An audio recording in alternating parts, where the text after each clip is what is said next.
The notation we have for parametric equations right now works very well, for example, if I want to go to decimals and have something graph. But if I want to discuss something about like the velocity or the acceleration, there's no natural way to actually deal with those things in such a way that we can actually interpret what we want. For example, if I have something like x equals f of t and y equals g of t, and I can also have z equals h of t, but the idea is we have some sort of function, right? It's got a direction, and if someone picks a point and starts talking about the derivative, I want the derivative to have something to do with the tangent line. And if I take the derivative of each of these, there's just no nice way of actually thinking that has anything to do with the tangent line. So we have a different kind of notation that we use. It's called the vector R notation.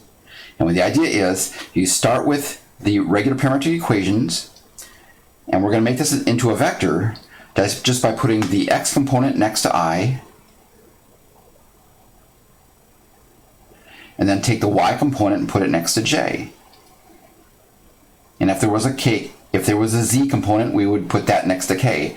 Now, what does this vector do? Well, we use the letter r because the idea about r is it starts at the origin and it radiates out and points directly to the spot where the particle that's moving along the graph is at that moment. Again, that says that r always starts at the origin and then points directly to the spot on the graph where the particle that's moving along the graph is at that moment.